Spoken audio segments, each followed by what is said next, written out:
بسم الله الرحمن الرحیم. دوستانو، فاروق اعظم یم.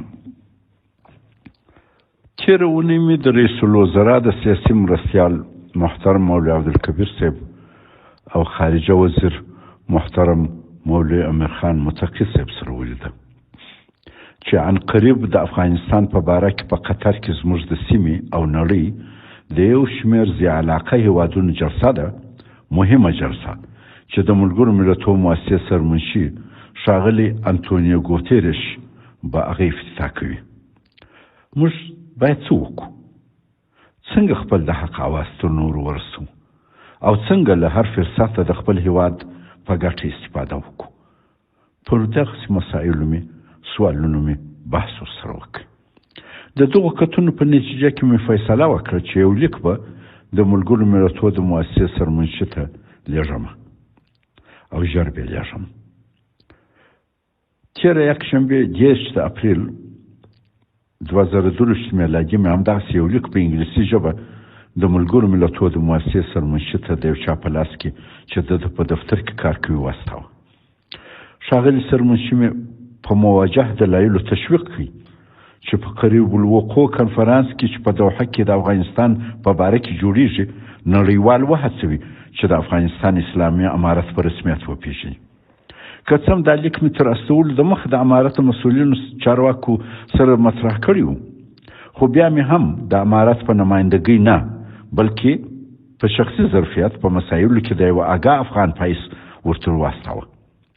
د لیک کاپي مې د امارت مسؤل چارواکو ته او د ملګرو ملتونو د مؤسسې د امنیت شورا ځینو غړو ته هم ولېږي.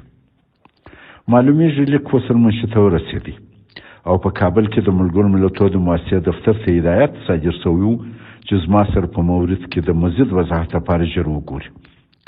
د هیات سره مې نن سه شنبې سهار ولیده. مجلس الحمدلله ډېر ګټور و. والذین جاهدوا فینا لنهدینهم سبلنا وان الله لمع المحسنین. صدق الله العظیم. دوستانو، د لیک پښتو ترجمه متن داست. بسم الله الرحمن الرحیم. تعالوا الى كلمة سواء بيننا وبينكم. صدق الله العظیم. جناب عالی د ملګرو ملتونو د مؤسسې محترم سرمنشي صاحب، تر فائقه احترامات وروسته زه یو افغان یم چې د افغانستان د سیاست سره مې تر نیمې پېړۍ ډېر سروکار دی او اکثر په دننه هېواد کې اوسم. دا د ستاسو سره له کابل څخه د زړه خواله کوم. د افغانستان په سیاست کې زما تر نیمې پېړۍ اوږده تجربه تاسو ته د خطر زنګ وهي چې افغانستان نور مه تجربوي. د نړیوالې ټولنې موجوده د تماس پالیسي نه یوازې مثمره نه ده بلکې افغانان یې ډېر کړولي دي او بده دا چې د نړیوال امنیت خطرات په خپله خېټه کې روزي. د افغانستان په اوسني تجرید سره په حقیقت کې د 1996 او 2001 ترمنځ سهوي بیا تکراریږي. اوس وخت دی چې امارت او نړیواله ټولنه دواړه له تیرو ترخو تجربو پند واخلي او پخوانۍ سهوي تکرار نه کړي. جناب علي، کله چې طالبانو په 15 اګست 2021 کې د تیر حکومت تر سقوط وروسته د قدرت واګې په لاس کې ونیولې، نړیوالې ټولنې ته له هماغه اولې ورځې د حسن تفاهم لاس اوږد کړ. طالبانو په هماغه اول سر کې څو مهم کارونه وکړه چې له بده مرغه نړیوالو جدي ونه نیول او متناسب عمل یې ونه کړ. مثلا اول، د کابل حکومت تر سقوط وروسته امریکا د 2 اونیو په کمه موده کې د کابل له هوایي میدان څخه 1,24,000 افغانان وایست. طالبانو پر خپل غرور پښه کېښول او د امریکا او ناټو سره د دغه عملیاتو په سرته رسولو کې مرسته وکړه. دوهم، امارت د قدرت له لومړۍ ورځې خپل هغو ټولو دښمنانو ته عفو وکړه چې د امریکا د حضور په 20 کلنه دوره کې پر طالبانو ظلمونه کړي وو. حتی هغو خلکو ته هم عفو وکړه او اوس پیره پر کوي چا چې د سرو زرو مډال د هر هغه خارجي پر سینه ورټومبلی وو چې ډېر مجاهدین شهیدان او ډېر کورونه یې وران کړي وو. دا د تسامح یو عظیم کار وو چې د نړۍ تاریخ یې کم مثال لري. دریم، امارت د پخواني نظام ټول مامورین په خپل حکومت کې د ځان سره ساتلي دي. په دغو کې داسې کسان ډیر دي چې پخوا د طالبانو سره په مستقیمه دښمنۍ کې ولاړ وه. دا یو بېساری تحمل او پراخه لمن ده چې امارت غواړي ټول افغانان بې له تبعیضه په غېږ کې ونیسي، پر زخمونو یې پټۍ کښېږدي او له دې لارې ملي وحدت تقویه کړي. څلورم، همشمول حکومت. په تېر نظام کې 20 کاله جنگ پر پښتنو تحمیل و. پښتنو په حکومت کې د خپل نفوس په تناسب ډېره کمه ونډه درلوده. تاسې پوره آګاه یاست چې د تېر نظام اکثر کارکوونکي غیر پښتانه وه. د امارت په راتلو سره د تېر نظام د سر خلک وتښتېدل او نور هم دلته د امارت سره کار کوي. امارت د پخواني نظام د کارکوونکو په ساتلو سره وښول چې اوسنی حکومت همشمول دی. پنځم، امارت د خپل تېر دور په خلاف دا واري په اول سر کې نجونې مدرسو او ښځې کار ته پرېښولې وې. ښځې په خارجي موسسو کې له کاره په دا نږدې وختو کې هغه وخت منې سوې چې امارت پوه سو نړیوال د امارت حسنیت ته توجه نه کوي. شپږم، امارت په داسې حال کې چې د هېواد مکمل کنټرول یې په لاس کې دی، د ټولو نړیوالو تعاملاتو د سرته رسولو اهل دی او خپل مسؤلیتونه په ښه توګه ترسره کولی شي. اوس نړیواله ټولنه یو مسؤل او قابل اعتماد انډیوال په افغانستان کې لري چې تېرې 4 لسیزې یې نه درلود. اوس توپ د نړیوالې ټولنې خواته دی. اووم، د فساد ډېر کمښت. تر 15 اګست 2021 د مخه د افغانستان حکومت د دنیا فاسدترین حکومت و. نن فساد که اخلاقي دی او که اداري په افغانستان کې حد اقل دی. که دنیا د افغانانو سره مرسته کوي، دغه مرستې اوس د پخوا په نسبت ډېر ښه او ژر مستحقو ته رسیږي او د حالاتو په مثبت تغییر کې به مؤثر واقع شي. اتم، امارت د مخدره موادو تولید او تجارت بند کړي، کوم چې امریکا او ناټو په تېر 20 کاله کې او تر هغه د مخه روسانو ونه کړی شو. په دغه لار کې امارت مشکلات هم ګاللي دي. دا د طالبانو لخوا د نړیوالو سره د مرستې او همکارۍ لوی ثبوت دی، خو نړیوالو د امارت دغه مهم مثبت قدم ته لازمه توجه ونه کړه. نهم، امارت په زورو د مخدره موادو معتادین چې اکثریت یې هزاره او تاجک دي او په ډېر غیر انساني حالت کې ژوند کاوه راټول او تر تداوی لاندې ونیول. دغو بدمرغو انسانانو ځوانو ښځو او سړیو د ښار تر پلونو لاندې په کثافاتو کې ژوند کاوه او په بازارونو کې خیرن کالي او علیل صحت ګرځېده. اوس هغوی ټول تر تداوی لاندې نیول سوي او یو ابرومنده ژوند ته برابر سوي دي. امارت توقع درلوده چې نړیواله ټولنه به د دغه بشري ناورین په قابو کولو کې چې له تېر حکومت ورپاتې دی مرسته وکړي. لسم، د ګدایګرو سره مرسته. په تېر حکومت کې چې بې دریغه نړیوال ملاتړ یې درلود، د فقیرانو او کارګرو یو لښکر په هر ښار کې موجود و. پخوا د ښار د هر ناروایي مخته به په زلسهاو ښځې ماشومان په غېږ کې د یوې ګوله خیرات په انتظار ټوله ورځ په یخو ګرمۍ کې ناست وو.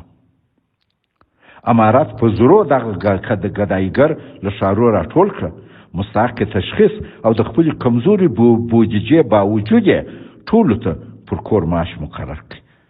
نړیوالې ټولنې د دغه بشري ناورین په ختمولو کې د امارت سره مناسب چلند ونه کړ. 11، د داعش او نورو افراطي ډلو سره جنگ. امریکا او متحدین یې بار بار تایید کړی ده چې امارت د داعش او خوارجو سره په سخت جنگ کې ولاړ دی. امارت زموږ ګاونډیان او نړیوال پوره مطمئن کړي دي چې له افغانستان څخه ګاونډیو او نورو دنیا ته هیڅ ډول خطر نشته، خو نورو بالمثل دغسې کار نه دی کړی. 12، افغانستان د سیمې د اتصال محور. تېر 200 کاله افغانستان د لوی طاقتونو ترمنځ حایله نقطه وه. اوس امارت کوشش کوي چې افغانستان د سیمې او نړۍ د اتصال محور شي. د نړیوالو بندیزونو او نورو محدودیتونو سره سره امارت تر یو حده بریالی شوی دی چې افغانستان د سیمې او نړۍ سره د دوستۍ محل او د اتصال محور کې چې ګټه یې ځان، سیمې او نړیوالو ټولو ته ورسیږي.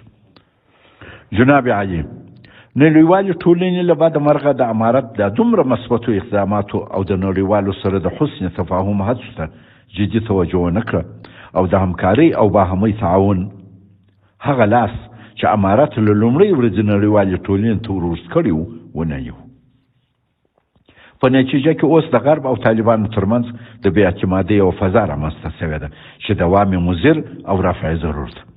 زه کوښښ کوم د یو داسې چا په حیث چې په حالاتو آګاه یم د لارې په پیدا کېدو کې زیدخله اړخونو سره مرسته وکړم. غرب تور لګوي چې طالبان په دوحه کې د خپلو وعدو خلاف کابل په زور ونیو، خو امارت دا نه مني او وایي چې د اشرف غني حکومت خپله له دننه د امریکایانو په قوي نظامي حضور کې سقوط شو. غربیان دا ادعام کوي چې طالبان بشري حقوق نه مراعات کوي، خو امارت بیا وایي غرب نه په مذاکراتو کې مخلص او نه په معاملات کې صادق دی. جنگ یې نه دی ختم کړی بلکې د جنگ بڼه یې بدله کړې ده چې امارت په رسمیت نه پیژندل یو ښکاره بیلګه ده. په عوض کې امارت ادعا کوي چې اول جنگ تر اوسه نه دی ختم. د افغانستان فضا اوس هم د امریکا په کنټرول کې ده. امریکایي ډرون د افغانستان پر فضا شپه ورځ ګرځي. د امارت مشران تهدیدوي. دغه سبب دی چې د امارت ځوانانو لا تر اوسه د آرام ساه نه ده اخیستې او د هرې ناګوارې واقعې لپاره په سنګر کې تیار شوي ناست دي. دوهم زهرجن تبلیغات نه دي بند. که تاسې د غربي نړۍ هره رسنۍ ولولئ، رادیو ته یې غوږ شئ او تلویزیون یې وګورئ، د طالبانو امارت پر ضد تبلیغات کوي. غربي حکومتونو ټولو هغو رسنیو ته مالي مرسته ورکړې ده چې د امارت پر ضد ناروا تبلیغات کوي. د ټولو تلاش دا دی چې امارت د دنیاوالو په نظر په دروغو بدنام کړي. په دې ډول تبلیغاتي جنگ لا نه دی ختم. دریم د افغانستان په داخلي امور کې مداخله. همدا اوس یو شمېر هیوادونه نه یوازې د امارت دښمنانو ته پناه ورکړې ده بلکې هغوی ته د امارت پر ضد د فعالیت اجازه هم ورکړې ده. د امارت دښمنان په دغو هیوادونو کې مجلسونه دایروي او تمویلیږي.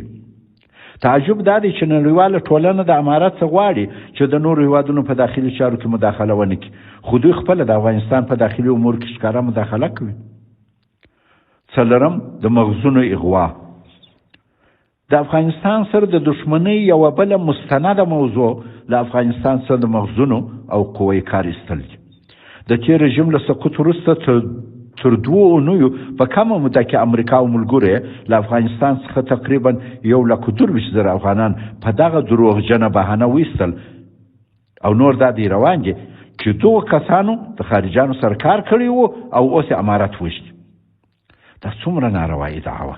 او ده امارت د هوایي میدان او دغو کسانو امنیت نیولی و کوم چې د امریکا الوتکو ته تلل. همدا اوس په افغان حکومت کې په زرو مامورین دي چې غرب ته د مهاجرت فورمې ډکې کړي دي او په دروغ یې پکښې لیکلي دي چې هلئ دروا مخلي چې طالبان مو وژني. په داسې حال کې چې فعلا په امارت کې کار کوي او معاش اخلي. امارت عفو ته متعهد دی، خو غرب د امارت دغه د حسنیت مهم اقدامات بابیزه وګڼل. پنځم اقتصادي بندیزونه. د تیر رژیم د حکومت بودیجه 80% پر خارجي مرستو ولاړه وه چې اکثریت یې امریکا او ناټو ته میولول. په 15 اګست 2021 کې د رژیم په سقوط سره امریکا او ملګرو یو دم هر څه پر افغانانو بند کړه او نور بندیزونه یې پر ولګول. دغه حالت پر افغانانو د استجمې لوږه او بشري ناورین تحمیل کړي چې د ټولو نړیوالو قوانینو خلاف یو شنیع عمل دی. امریکا په افغانستان کې د خپل ملاتړي فاسد حکومت د ناکامۍ سزا مظلوم افغانانو ته ورکړه. په افغانستان کې هغه 20 کاله چې د ډالرو باران و 48% افغانانو د ملل متحد راپور له مخې په فقر کې ژوند کاوه. امریکایان د خپل بندیزونو په سبب دغه رقم 9% ته لوړ کړي چې پر بشري حقوقو ښکاره تېری دی. ډېر افغانان سوال کوي چې آیا غرب رښتیا په افغانستان کې سوله غواړي؟ زه تاسې جناب علي او نړیوالو ته د خطر زنګ وهم چې که پر افغانانو همدا بندیزونه او اقتصادي فشارونه ادامه پیدا کړي، یقینا داعش او نور افراطي ډلو ته به اسانه وي چې له افغانانو عسکر جذب کړي. شپږم مالي فشار. د امریکا لخوا د افغانستان بانک د سرمایه ضبطولو د هیواد ټول اقتصاد بد متاثر کړی دی. د امریکا جمهور رئیس جو بایدن په 11 فبروري 2022 کې فرمان صادر کړ چې د افغانستان $9 بلیون دې پر 2 برخو وویشل شي. یوه برخه یې د هغو امریکایي عسکرو و کورنۍ ته ورکول سي چې افغانستان کې په جنګ کې وژل سوي دي او څه دي نور هغو کورنۍ ته ورکول سي چې د سپټمبر 11 په حادثه کې مړه سوي دي. یعنې نیمه پیسه باید په هر صورت امریکا کې پاتې سي. دا بیا بله خبره ده چې معلومه نه ده د سپټمبر حادثه چا وکړه او که هر چا کړې وه یو افغان هم په کې شامل نه و. او بل دا چې متجاوز عسکر ته به د هغه چا پیسه د پاداش په ډول ورکول کېږي چې د وطن دفاع یې کړې وه. د فرمان له مخې نوره نیمه پیسه به د غربي نړۍ د انجوګانو له لارې په افغانستان کې مصرفېږي. یعنې د افغانانو پیسه به نیمه په امریکا کې پاتېږي په هر صورت او دا نیمه نور بیا افغانانو ته د افغانانو په لاس نه بلکې د هغه چا لخوا ورکول کېږي چې تر اوسه یې لا جنګ ختم کړی نه دی. دا پیسه به یقینا د خارجانو په لوړو معاشاتو او په غیر بشري فعالیتونو کې کارول کېږي. اوم نړیوال مهاجرت او سرګرداني تشویقول. پر افغانستان د اقتصادي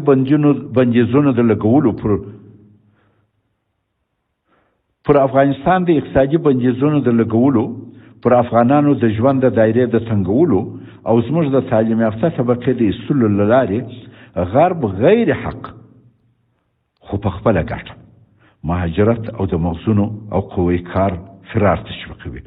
دا عمل په نړیواله سطحه د مهاجرت مشکل نورم قصدا زیاتوي او پیچلی کوي. دا یقینا یو بل بشري ناورین دی. اتم پانګونې ته یو لویه ضربه.